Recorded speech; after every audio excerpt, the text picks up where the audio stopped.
Halle Maria Berry is an American actress.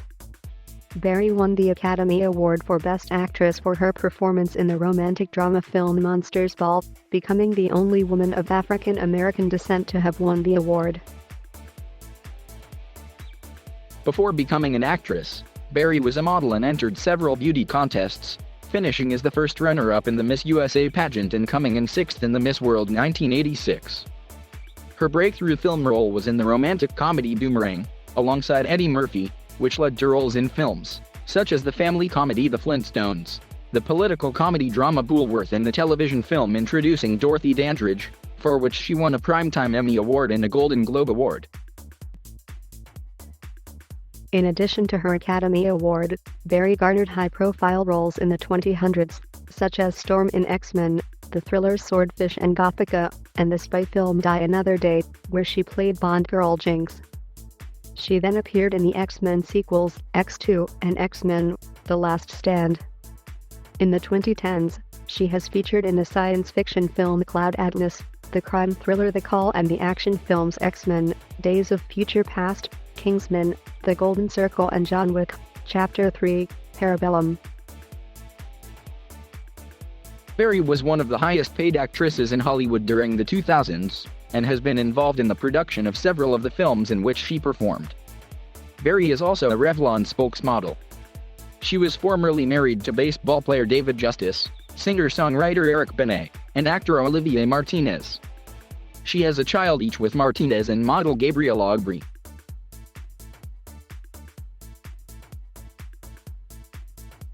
Berry was born Maria Halle Berry. Her name was legally changed to Halle Maria Berry at age 5. Her parents selected her middle name from Halle's department store, which was then a local landmark in her birthplace of Cleveland, Ohio. Her mother, Judith Ann, is white and was born in Liverpool, England. Judith Ann worked as a psychiatric nurse. Her father, Jerome Jesse Berry, was an African-American hospital attendant in the psychiatric ward where her mother worked. He later became a bus driver.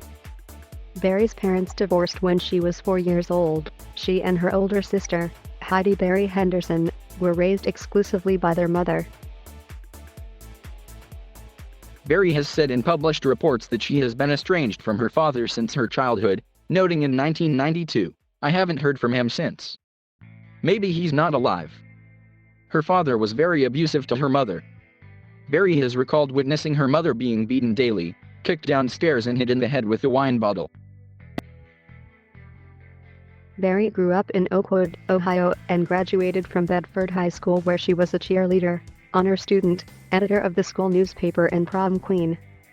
She worked in the children's department at Hibbee's department store.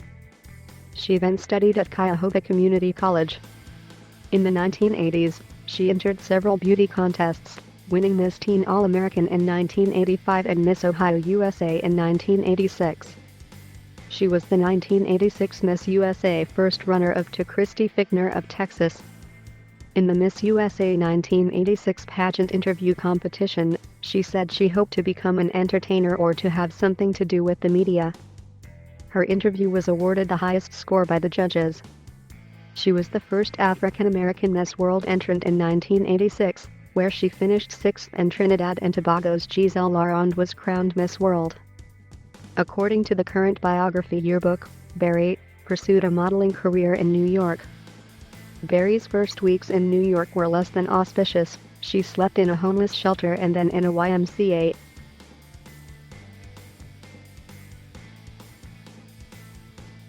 In 1989, Berry moved to New York City to pursue her acting ambitions.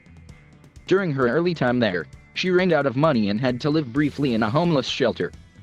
Her situation improved by the end of that year, and she was cast in the role of model Emily Franklin in the short-lived ABC television series Living Dolls, which was shot in New York and was a spin-off of the hit series Who's the Boss. During the taping of Living Dolls, she lapsed into a coma and was diagnosed with type 1 diabetes.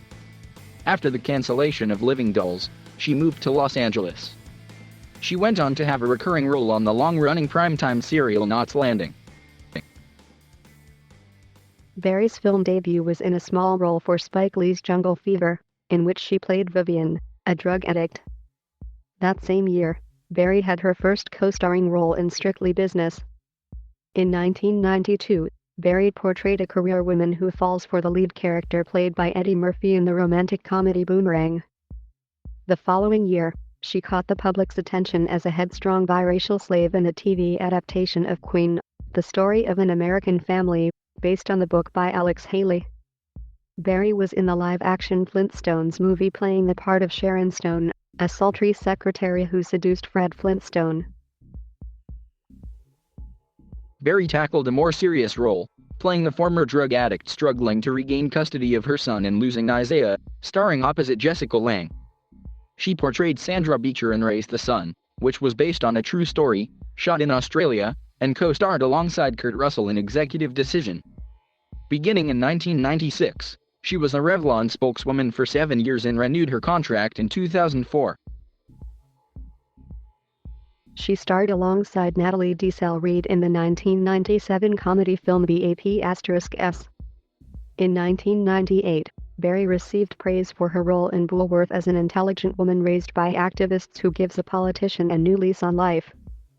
The same year, she played the singer Zola Taylor, one of the 3 wives of pop singer Frankie Lyman, in the biopic Why Do Fools Fall in Love? In the 1999 HBO biopic introducing Dorothy Dandridge, she portrayed the first Black woman to be nominated for the Academy Award for Best Actress, and it was to Berry a heartfelt project that she introduced, co-produced and fought intensely for it to come through. Berry's performance was recognized with several awards, including a Primetime Emmy Award and Golden Globe Award. Berry portrayed the mutant superhero Storm in the film adaptation of the comic book series X-Men and its sequels, X2, X-Men, The Last Stand and X-Men, Days of Future Past. In 2001, Berry appeared in the film Swordfish, which featured her first topless scene. At first, she was opposed to a sunbathing scene in the film in which she would appear topless, but Berry eventually agreed. Some people attributed her change of heart to a substantial increase in the amount Warner Bros. offered her. She was reportedly paid an additional $500,000 for the short scene. Berry denied these stories, telling one interviewer that they amused her and made for great publicity for the movie. After turning down numerous roles that required nudity, she said she decided to make Swordfish because her then husband, Eric Benet, supported her and encouraged her to take risks. Berry appeared as Letitia Musgrove, the troubled wife of an executed murderer, in the 2001 feature film Monsters Ball.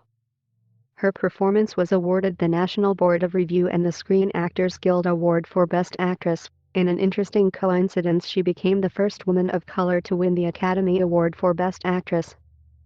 The NAACP issued the statement, "Congratulations to Halle Berry and Denzel Washington for giving us hope and making us proud." If this is a sign that Hollywood is finally ready to give opportunity and judge performance based on skill and not on skin color, then it is a good thing. This role generated controversy. Her graphic nude love scene with a racist character played by co-star Billy Bob Thornton was the subject of much media chatter and discussion among African Americans. Many in the African American community were critical of Berry for taking the part.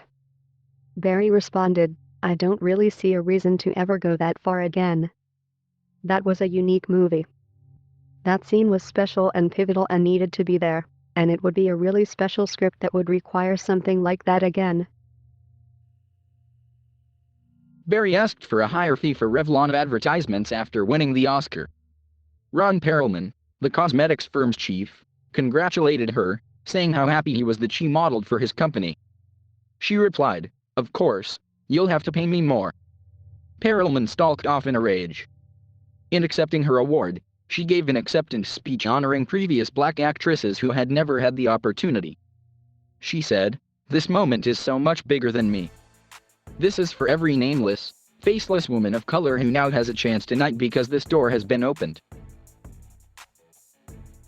As Bond girl Joaquin to Jinx Johnson in the 2002 blockbuster Die Another Day, Berry recreated a scene from Dr. No, emerging from the surf to be greeted by James Bond as Ursula Andress had 40 years earlier.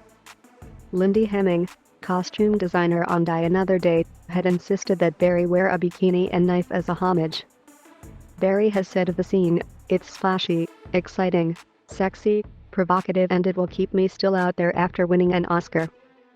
The bikini scene was shot in Cadiz. The location was reportedly cold and windy, and footage has been released of Berry wrapped in thick towels in between takes to try to stay warm.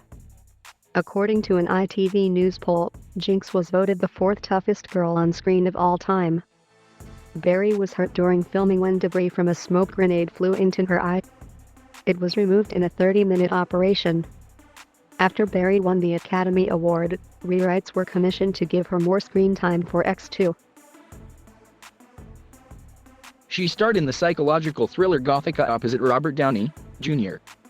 in November 2003, during which she broke her arm in a scene with Downey, who twisted her arm too hard. Production was halted for 8 weeks. It was a moderate hit at the United States box office, taking in $60 million. It earned another $80 million abroad. Berry appeared in the new metal band Limp Bizkit's music video for Behind Blue Eyes for the motion picture soundtrack for the film. The same year, she was named number 1 in FHM's 100 Sexiest Women in the World poll. Berry starred as the title role in the film Catwoman, for which she received $12.5 million.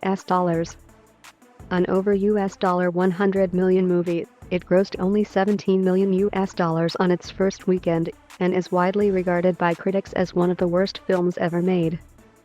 She was awarded the Worst Actress Razzie Award for her performance. She appeared at the ceremony to accept the award in person with a sense of humor, considering it an experience of the rock bottom in order to be at the top. Holding the Academy Award in one hand and the Razzie in the other, she said, "I never in my life thought that I would be up here, winning a Razzie. It's not like I ever aspired to be here, but thank you. When I was a kid, my mother told me that if you could not be a good loser, then there's no way you could be a good winner." Her next film appearance was in the Oprah Winfrey-produced ABC television movie Their Eyes Were Watching God, an adaptation of Zora Neale Hurston's novel, with Berry portraying a free-spirited woman whose unconventional sexual mores upset her 1920s contemporaries in a small community. She received her second Primetime Emmy Award nomination for her role. Also in 2005, she served as an executive producer in Lackawanna Blues, and landed her voice for the character of Cappy, one of the many mechanical beings in the animated feature Robots. In the thriller Perfect Stranger, Berry starred with Bruce Willis, playing a reporter who goes undercover to uncover the killer of her childhood friend. The film grossed a modest $73 million worldwide, and received lukewarm reviews from critics, who felt that despite the presence of Berry and Willis, it is too convoluted to work, and features a twist ending that's irritating and superfluous. Her next 2007 film release was the drama Things We Lost in the Fire, co-starring Benicio del Toro, where she took on the role of a recent widow befriending the troubled friend of her late husband.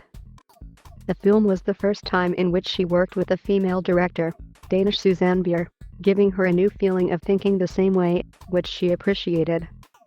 While the film made $8.6 million in its global theatrical run, it garnered positive reviews from writers. The Austin Chronicle found the film to be an impeccably constructed and perfectly paced drama of domestic and internal volatility and felt that Berry is brilliant here, as good as she's ever been. In April 2007, Berry was awarded a star on the Hollywood Walk of Fame in front of the Kodak Theater at 6801 Hollywood Boulevard for her contributions to the film industry, and by the end of the decade, she established herself as one of the highest-paid actresses in Hollywood, earning an estimated $10 million per film. In the independent drama Frankie and Alice, Berry played the leading role of a young multiracial American woman with dissociative identity disorder struggling against her alter personality to retain her true self. The film received a limited theatrical release, to a mixed critical response.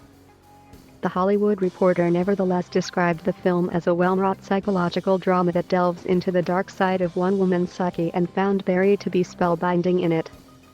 She earned the African American Film Critics Association Award for Best Actress and a Golden Globe Award nomination for Best Actress, Motion Picture Drama.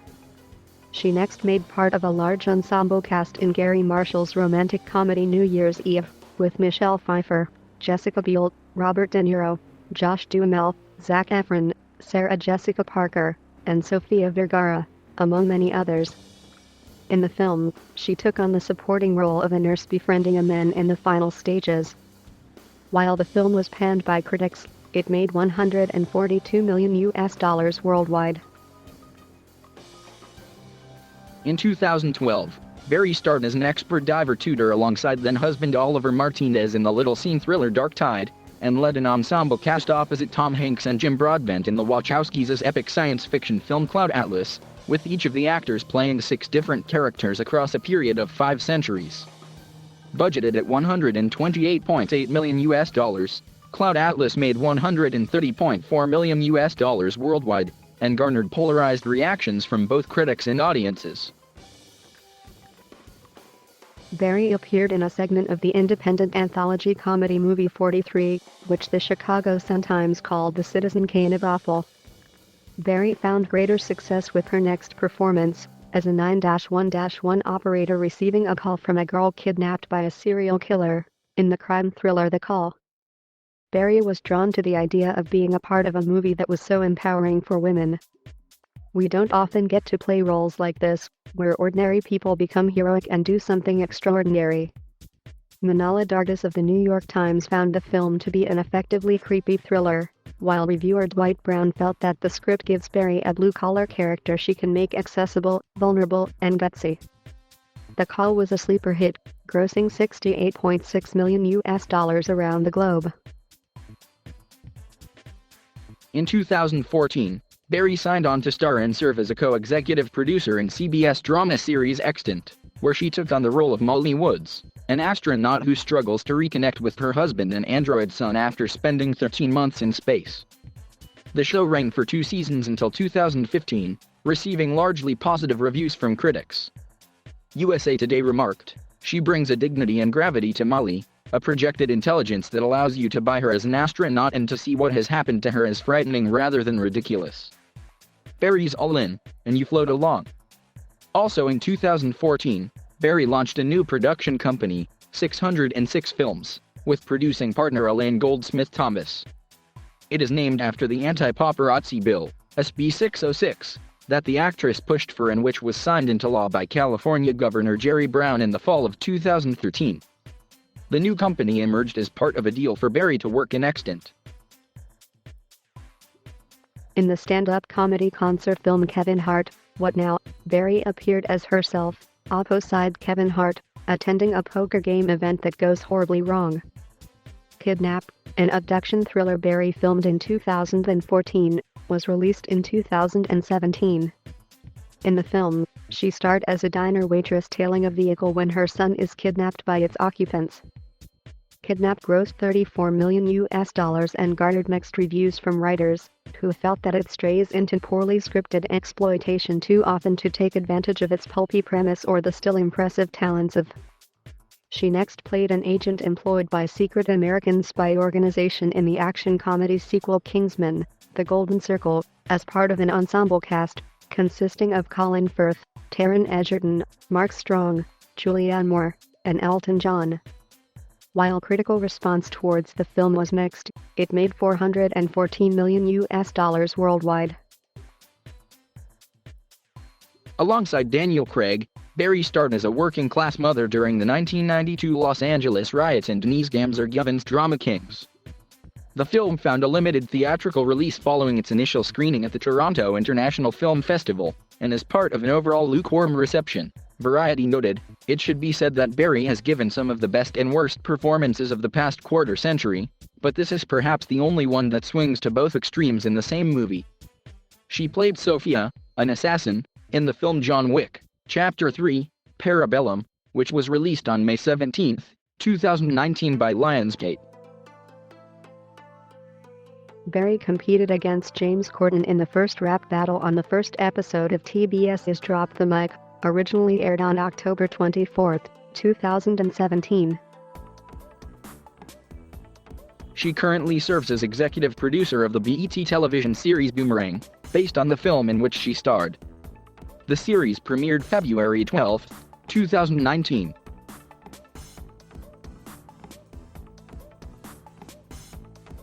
Berry dated Chicago dentist John Ronan from March 1989 to October 1991. In November 1993, Ronan sued Berry for $80,000 in what he claimed were unpaid loans to help launch her career. Berry contended that the money was a gift, and a judge dismissed the case because Ronan did not list Berry as a debtor when he filed for bankruptcy in 1992. According to Berry, a beating from a former abusive boyfriend during the filming of The Last Boy Scout in 1991 punctured her eardrum and caused her to lose 80% of her hearing in her left ear.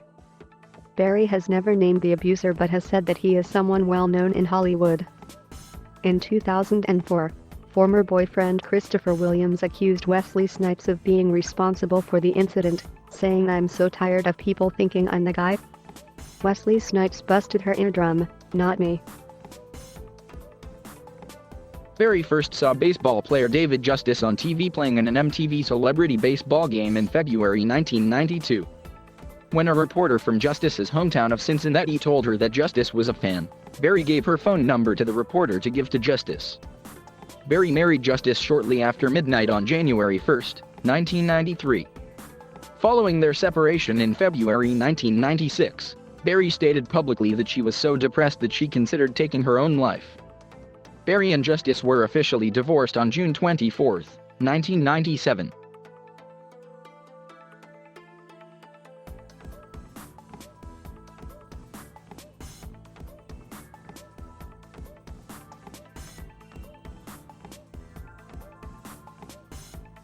Thank you for watching.